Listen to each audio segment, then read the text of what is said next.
Bueno, ¿cómo andan? Acá Federico. Esta es una clase que voy a tratar de hacerla muy corta. La idea es un poco ver lo que es la cámara de cine o video, las particularidades que tienen y que con esto tengan como un acercamiento y puedan, en la premisa que viene, que van a empezar que van a salir a filmar, empezar como a manejar la cámara y no solamente desde la fotografía, sino ya entendiendo cómo funciona las particularidades del video. Nosotros entendemos que ustedes ya vieron fotografía el año pasado, por ende tienen una idea de las variables básicas de la fotografía. La cámara de video tiene otras prestaciones. Hoy ya casi que no hay cámaras de video que no sean cámaras de foto y viceversa. Hay que entender cuáles son esas otras cosas que tiene la cámara de video que en la fotografía no le prestamos atención. Así que bueno, para eso esta guía de uso de cámara para audiovisual funcional. Bueno, lo primero y lo más obvio, la cámara de video o de cine no captura una foto única, sino que captura una sucesión de fotografías. Capaz que saben que captura un número de 20, que el estándar es 24 fotos. Esa es la velocidad, 24 fotos por segundo o cuadros por segundo. Le va sacando a cualquier movimiento 24 fotos seguidas, y cuando reproducimos a esa velocidad esas 24 fotos durante un segundo, nosotros vemos esas 24 fotos fijas por segundo, pero nuestro cerebro hace algunos procesos en los que nos da la ilusión del movimiento. En realidad nosotros no vemos imágenes en movimiento, sino que vemos imágenes fijas en una sucesión que nuestro cerebro interpreta como movimiento. Bueno, eso es lo principal del video. Lo otro, también bastante obvio, es que bueno, también cuando filmamos vamos ya a hablar de imagen en movimiento. Cuando hablamos de imagen en movimiento, le asociamos audio que se reproduce a la vez. Eso es como lo más obvio, pero ahí hay un montón de cosas para setear dentro de la cámara, que está bueno que las empiecen a manejar ya desde ahora, para que puedan tener el mejor manejo posible, no solo al final de en esta premisa, sino también en el segundo semestre. Después están todas las otras variables de la fotografía. En el video también se usan, y se usan de forma muy parecida a la fotografía, pero tiene algunas sutilezas.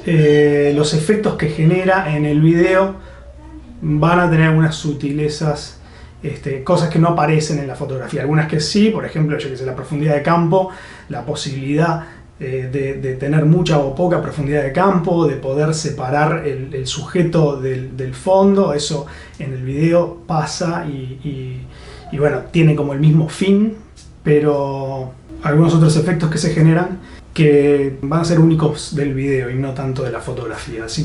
Pero primero empiezo con el primer grupo, todo lo que tiene que ver con el seteo de nuestros formatos y de resoluciones, etc. Que tiene que ver con lo que es el sensor y el hardware y el software de nuestra cámara. Yo voy a hablar de la cámara de video o de cine en general.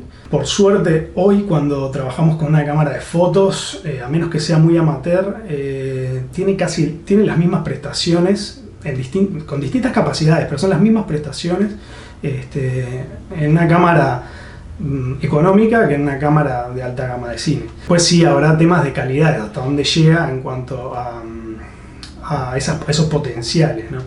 Pero en cuanto a las variables y todo eso, se comportan de la misma forma. No así de repente los celulares.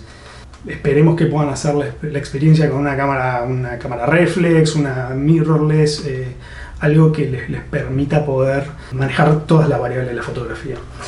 Bueno, entonces el sensor, que es lo primero que seteamos en la cámara, tiene que ver con todo lo que pasa a nivel de sensor, hardware y software. Acá está una lista de lo que tenemos para ajustar, que son los tipos de archivos y sus códecs, la relación de aspecto y la resolución, la calidad, que es distinta a lo anterior, y la cantidad de cuadros por segundo. En general, dependiendo de la cámara, por supuesto, pero hay un número finito de ajustes que podemos hacer y están casi todos vinculados entre sí, todas estas cosas. Lo primero que tenemos es el tipo de archivo, que es el archivo que contiene nuestra imagen, y eso es que tiene un nombre, y dependiendo la cámara va a tener 1, 2, 3 o más tipos de archivos posibles, y un códec, que los códecs lo que hacen es codificar. Cuando la imagen entra por el lente, el sensor, y entra en ese archivo, lo codifica para lograr archivos más livianos.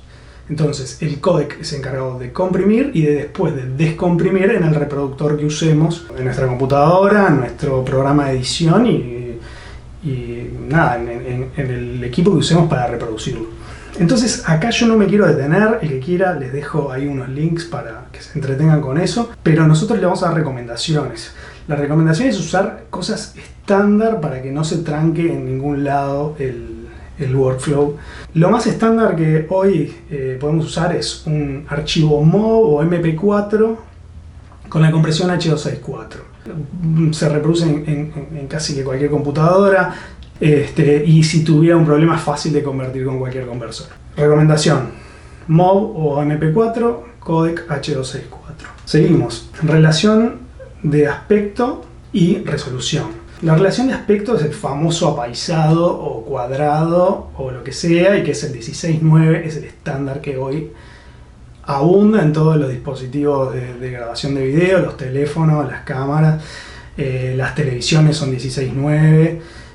Bueno, es un estándar de alta calidad, 4K, etcétera, son todas relaciones de aspecto 16:9. Les recomendamos que lo utilicen. Existen otras que tienen que ver con otros formatos, en general son todos heredados de formatos analógicos. El 1:1 ahora se está usando en redes sociales, ahí en los videos, esos cuadraditos que ven en Instagram, incluso están habiendo, creo que los TikToks son un 9:16, o sea que es formato vertical. Recomendamos que como contenido audiovisual que podemos llegar después a reproducir en una plataforma digital, use el estándar, que es el 16:9. Acá tengo algunos ejemplos. Este es el 1:1, 16:9. Ahí es un 4:3, que en la película El Gran Hotel Budapest de Wes Anderson, él juega con las relaciones de aspecto, las va cambiando. Ahí está el anamórfico, que fue una movida comercial para cuando la televisión apareció y la industria cinematográfica tuvo miedo ahí de perder audiencia, empezaron a probar distintas cosas. Una de las que probaron fue el anamórfico. También de esto les puedo dar ahí algunos links y cosas si quieren profundizar en lo que son todos los formatos que se han utilizado y que se siguen utilizando y cómo hacerlo. Recomendación 16:9. Bueno, resolución. Todo viene como de la mano, ¿no? Hablábamos del 16:9 y acá salgo con la resolución que tiene que ver con el lado por alto de esa relación de aspecto. Tiene un alto y un ancho. Y el 16:9 tiene varios formatos, varias resoluciones que entran en ese aspecto, en esa relación de aspecto. El Full HD, el HD, el 4K, el 6K, todos tienen el 16:9, porque 1920 x 1080 es lo mismo, que genera la misma relación de aspecto que 720 x 1280. Pero bueno, resolución básicamente es eso. Cuando yo hablo de Full HD, HD, 4K, ahí estoy hablando de lado por lado, alto por ancho, y tiene que ver con eso, la cantidad de píxeles que tengo en mi cuadro. Bueno, la calidad tiene que ver con la cantidad de información que tiene mi video. Cada cuadro se mide en bits por segundo. Un mayor o menor bitrate, o sea, una mayor o menor cantidad de bits por segundo, y lo que me va a dar más o menos calidad. A veces estamos viendo una película en Netflix y de repente se ve divino y de repente se empieza a pixelar, y eso tiene que ver con cambios en la cantidad en la conexión a internet, y como cambia la conexión a internet antes de parar la película, el software de la aplicación lo que hace es decide mandar con menos calidad la información que está mandando, sobre todo en las sombras y en las altas luces. Ahí es donde se empieza a decir, acá no pongo información. Y bueno, eso tiene que ver con la cantidad y es esa medición de bits por segundo. A lo que voy con esto en realidad es que en la cámara también no todas, pero muchas me permiten. De repente yo elijo Full HD, 1920 x 1080, MP4 o otro archivo con el códec H264, y me pregunta qué calidad, si alta, media o baja. Esa calidad se refiere a esa tasa de bits por segundo. Por supuesto, le decimos que utilicen la más alta calidad posible. Y en estas recomendaciones, no sé si lo dije en el anterior, pero la recomendación es que usen el Full HD. Capaz que no se complican con 4K, a menos que tengan muy claro que en la computadora que van a editar no van a tener problema para poder editar eso. También les dejo ahí información. Por supuesto, ahora después me preguntan cualquier cosa, pero les dejo para quien quiera profundizar. Por último, y esto es lo último que se setea en la cámara, en lo que tiene que ver con el hardware, el software y esto del sensor, entendemos sensor también como hardware, que son los cuadros por segundo. Y ahí también hay un estándar, el cine tiene un estándar histórico que es el 24 cuadros por segundo. La recomendación nuestra es que usen el 24. Cuando vemos que me da la opción de filmar en 50, 60, 190, 120, la alta cantidad de cuadros por segundo está dedicada sobre todo para hacer cámaras lentas, fluidas. Después podemos ahondar también en eso, pero la recomendación es que usen 24 cuadros por segundo. Terminamos por ahí lo que es la configuración del formato, y ahora vamos a hablar de las variables de la cámara. Las variables de la cámara seguramente las conozcan de fotografía, de cuando cursaron producción gráfica 2D. Son la apertura, la velocidad de obturación y la sensibilidad de nuestro sensor, y antiguamente de nuestra película, que se llama ISO. La sigla viene de una norma internacional que no recuerdo el nombre exacto. Todas estas variables, cuando trabajamos video, las trabajamos en modo manual, pero son todas variables que van a tener que ver con la exposición, lo que se llama exposición, que es la cantidad de luz que va a tener mi video. Entonces, cuando esto es como un triángulo de variables, que si yo bajo una variable por un motivo, por ejemplo, quiero tener una apertura muy pequeña, porque quiero tener mucha profundidad de campo, entonces yo bajo esa apertura y me deja entrar luz porque tengo menos espacio para que entre luz. Entonces lo que yo debo hacer es agarrar una de las otras dos variables y compensar. Cada paso que yo cierro del diafragma se llama paso o stops, paradas. En inglés son stops, f-stops. Cada paso que yo cierro, después tengo que subir un paso. Las otras variables también se miden en pasos. Debería subir un paso, o el ISO o la velocidad de obturación. Entonces yo ahí, entre esas tres variables, si bajo o subo un paso de una, debo elegir bajar o subir otro paso en otra de esas variables para compensar la pérdida o la ganancia de luz. ¿Por qué todo manual? Porque si no, la cámara hace todo por nosotros, y en la parte de exposición capaz que no nos complica tanto, pero sí en la parte de lo que nosotros queremos lograr en cuanto a los efectos en la imagen de estas variables. Ahí tengo una imagen de, creo que es una cámara, creo que es una Canon que está puesta en manual. Bueno, todas las cámaras reflex y sin espejo, incluso algunas de handycams de video semiprofesional y domésticas también tienen para trabajar manual la mayoría de las variables. Bueno, como les decía, todos inciden en la cantidad de luz y en la exposición, así que vamos a empezar por lo otro en lo que inciden, que va a tener algunas diferencias, como les decía, con respecto al efecto que genera en la fotografía. El diafragma es el agujero que tiene el lente, que es regulable. Es un diafragma que trabaja muy parecido al ojo humano, que abre y cierra en función de la cantidad de luz que yo quiero que entre a mi cámara. El efecto que genera esa apertura tiene que ver con el foco que yo voy a tener antes en el espacio o más allá de mi punto de foco. En este caso, este video tiene no tiene mucha profundidad de campo, pero ustedes deberían ver foco en mí. Acá ya mi mano ya no debería estar en foco, y si miran allá atrás que hay un cuadro, debería estar fuera de foco. Si yo abriera más este lente, que lo puedo abrir más, ahí sería una profundidad de campo menor, sería más llana la profundidad. O sea, la profundidad de campo sería más llana y tendría menos foco adelante hasta acá. Yo creo que acá ya no debería haber foco, y enseguida después de mi cabeza, pero enseguida se debería perder el foco. Ese es un efecto que en realidad es muy parecido, tiene como el mismo uso en fotografía y en video, ¿no? La posibilidad de ver mucha profundidad, cosas que están cerca y cosas que están lejos, o al revés, despegar al personaje del fondo.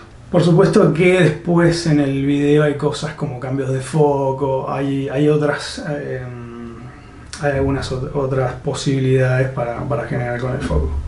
Bueno, voy a ir a la sensibilidad, como les decía, se llama ISO.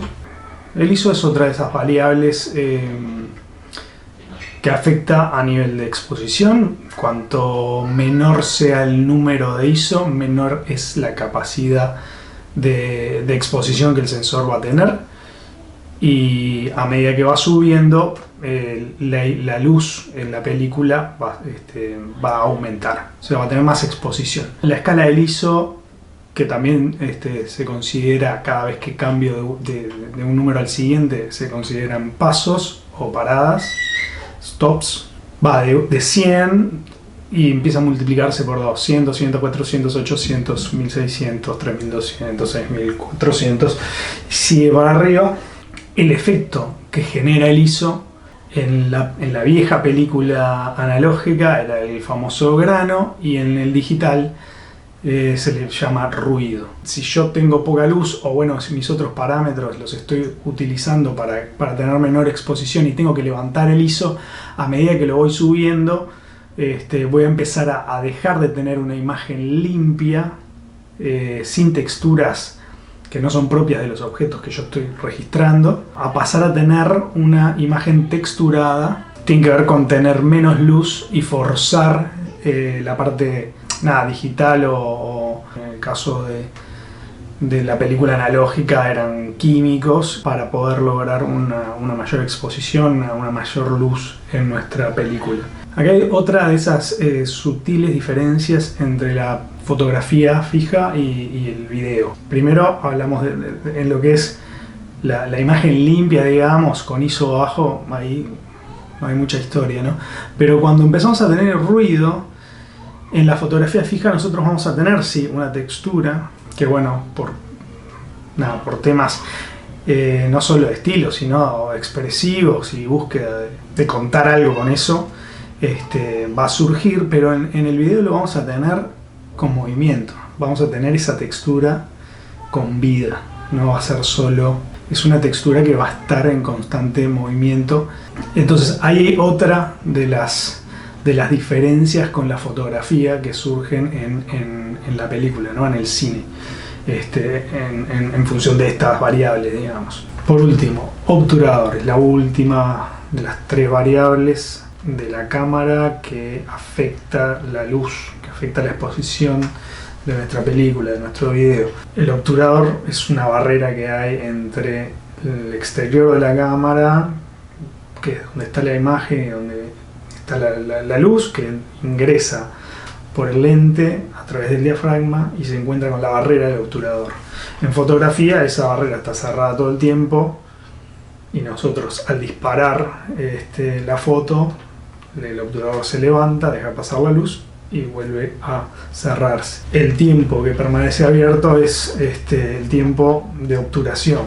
Cuanto más tiempo, más luz tengo y mayor es la impresión de esa luz en mi sensor. Hasta ahí es fácil, ¿no? Es más o menos luz dependiendo si es más o menos rápido la velocidad de obturación.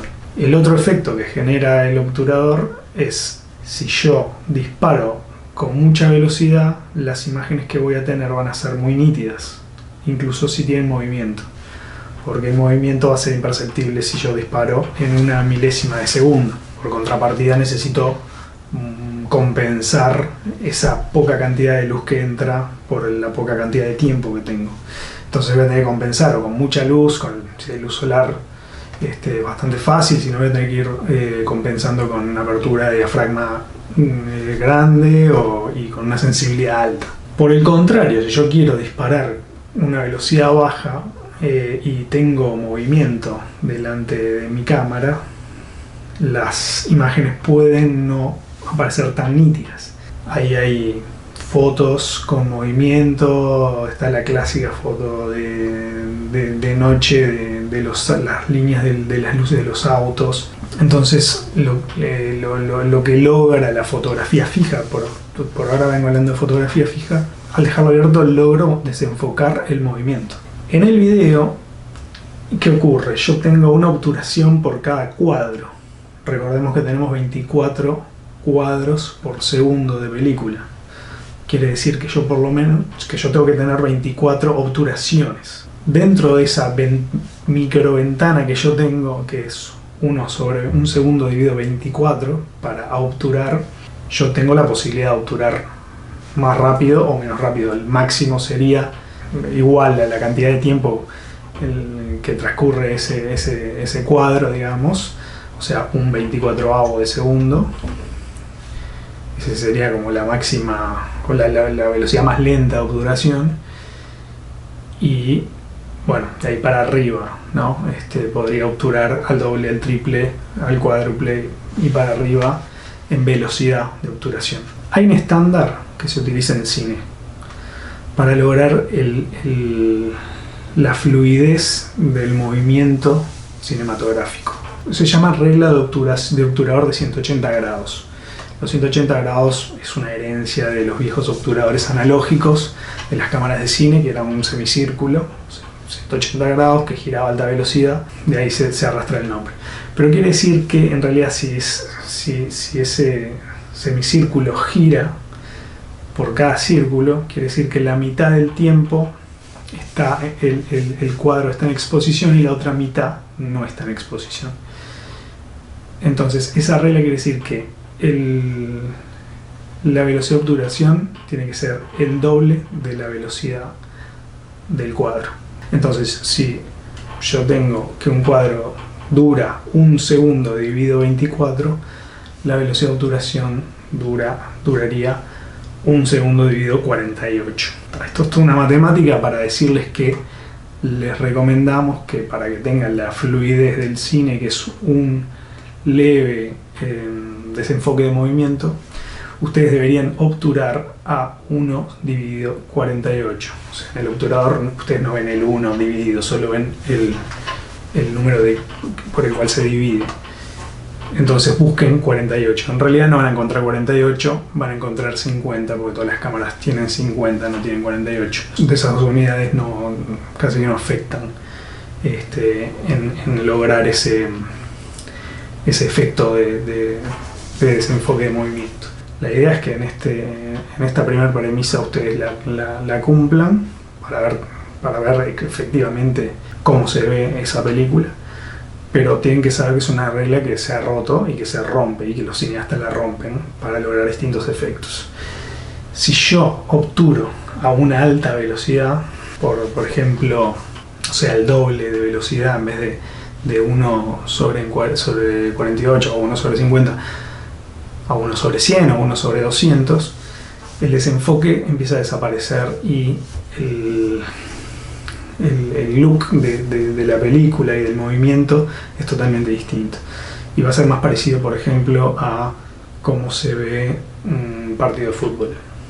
Por el contrario, si yo obturo a una velocidad más baja y el cuadro tiene mayor tiempo de exposición, o sea, el obturador queda abierto más tiempo, voy a empezar a lograr lo opuesto, voy a empezar a lograr mayor movimiento, desenfoque de movimiento, y voy a lograr otro tipo de efecto. Ahora al final, después de que vean esto, vamos a hacer unos visionados y ahí vamos a ver algunos ejemplos.